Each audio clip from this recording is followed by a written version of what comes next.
Hey everybody, it is Mike over here at Growtopia, and look at this corn. Oh my god, this is insanity, right? All this corn grown, and we got some cobs starting, we got some cobs, and they're all nicely positioned together. So I'm a little short for some weird reason, but like I said, I've got different varieties. Now I'm 5'10", and it's all full of these nice little pollinators, and they're going to fall down onto the silk, and each silk is one corn kernel. So that's why there's silk on there. So all of this and all of these have to fall down onto the silks, and that's what makes a full ear of corn. Buckwheat's doing great. Cabbage back here is doing great. My Japanese corn is doing great, and even my cucumbers. So I want to show you guys here some growth that's going on in here. So let's see. We got some little guys starting down there, but I saw them on the other side. You can see a little guy right down there. Hop across the bed. And we got another one right there. Look at that. We got another one right there. Now these are on the ground, they're crawling. There's another one back there. And look, it even got a little fatter on the bottom than it was before when I was out here literally 2 hours ago. Cucumbers will take over. So you got to make sure. Usually I had them last year growing up the tomatoes. This year I have them on the cabbage bed for some weird reason. And my cabbage head is looking pretty good. I think I might have to take it and harvest it soon. I don't want to, but I kind of have to, and I want to, and I want to see what it tastes like. So that'll be coming up in a video down the line. Now my crazy tomato plants that I've heard a lot of people say, hey, you can't grow tomatoes like that. Look at my banana's getting bigger. You can't grow tomatoes on top of each other, my citronellas. They won't grow. Well, I don't know about you, but look at that tomato right there, my rainbow beefsteak tomato. It's getting a little bit bigger, and I'm going to harvest it soon. But you could also see that all the different flowers that are also going to be tomatoes very shortly in the next upcoming days.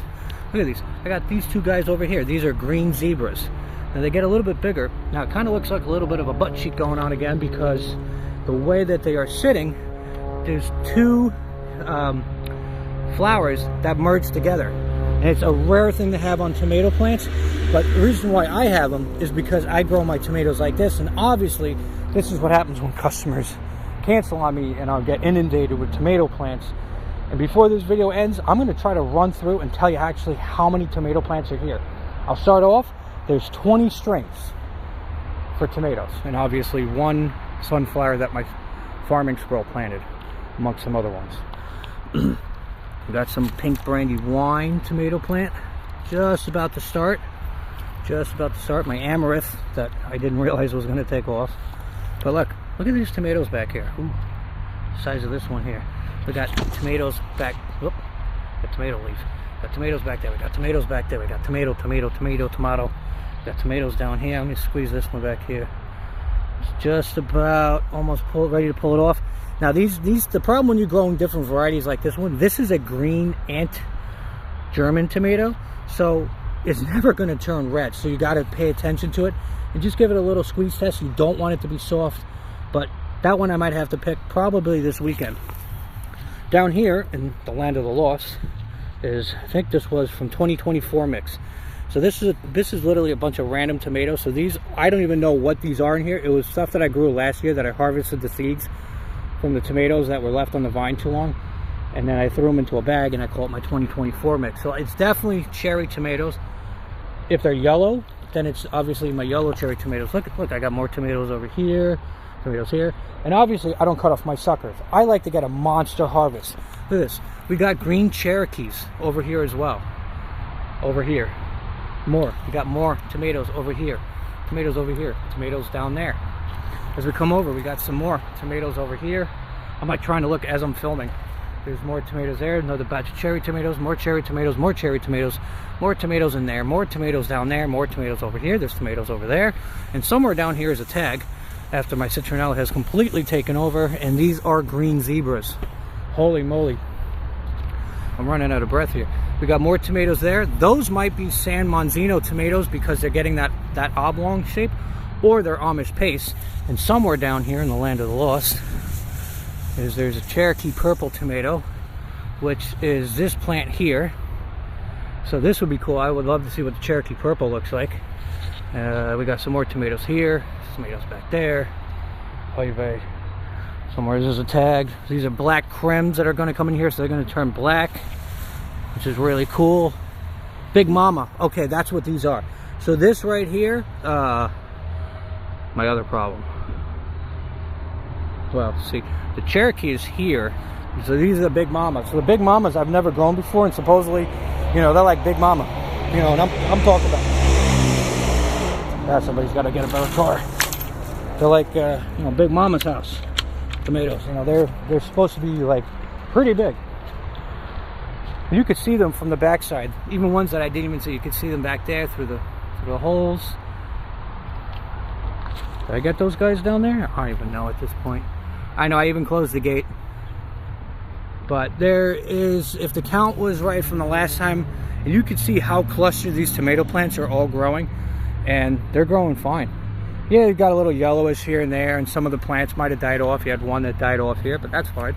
I have no problem with that. This one died off with a tomato on it, but that's fine. You know, that could be food for one of the critters. You can see them from this side and this side and that side. And yeah, so this is what we got growing on over here in Growtopia. There's a tomato update with everything going on. Hope you guys like, subscribe, share it with your friends and family. Get out there and grow something.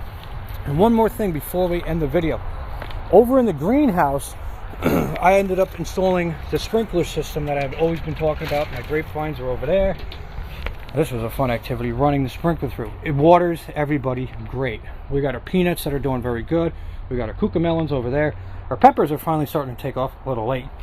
And I ended up moving my lobster claw fake bird of paradise inside here because they really like humidity and they're really hating out in the front yard. So they're actually starting, like that one right there that we're looking at the closest, is actually starting to get some life back in it.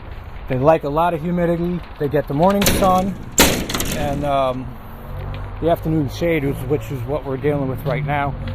Obviously over in the shade house, where things are kind of going a little rampant right now, between our kale and our romaine and our bean pods in the back. We're going here, you can take a look at the bean pods here. Look at this little pod here. Pop that off. Like I always tell people, I always eat my own food. Good. Nice earthy tone. Now, our squashes, no, they're getting a little nutty. So they're like literally all over the place. There's so many squash that's about to start forming and producing, and hopefully the bees are coming in here. They're doing something. Like this squash is like just taking out the basil. Got another green cabbage, and then we got another squash over here. These are the yellow scallop squashes. Back there is a lot of squashes. We got the summer next, the winter squash that's in there. We got tags we can't see. Delicate squash. I have no idea what that is. A winter butternut squash. Spaghetti squash is back there as well, somewhere in there. A lot of this stuff's going to go into the monster house. Obviously next year, once I finally build that behemoth of a greenhouse. And actually, I might as well show you one last area. Not much is going on in the nursery, but over in the bedroom, we have a lot of things that got to get outside, such as another purple cabbage that has to go out there. I started cleaning up the bed. That's why it looks a little ransacked, because I got to clean that one. Cleaning this one here. These are beets, radishes, I think. So much freaking stuff in my head. Radish, turnips. The turnips, we got beans in here. So the difference with beans and peas, and then we're gonna end this video because otherwise I'll just talk until my phone dies. Beans like the shade, they like cooler temperatures. Peas like being in the sun and hot.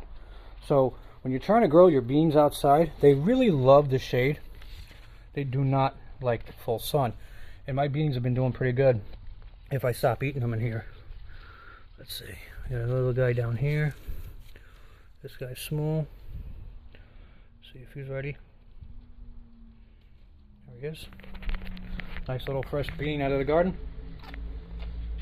And being I don't use any pesticides, I can eat my own stuff right out of the garden. And it's got such a nice flavor. And that's a garden bean. See some more back there. My asparagus is doing good. My radishes are running rampant. Oh my god, it's insane. I started cleaning up the area in here, started pulling some stuff out, and then I got my Long Island Brussels sprouts that are doing good. My basil's in the back. So anyway guys, a little longer, but this is Mike over at Growtopia. Like, subscribe, share it with your friends and family. Get out there and grow something. Comment below. Questions, concerns. Later. This is Mike from Growtopia.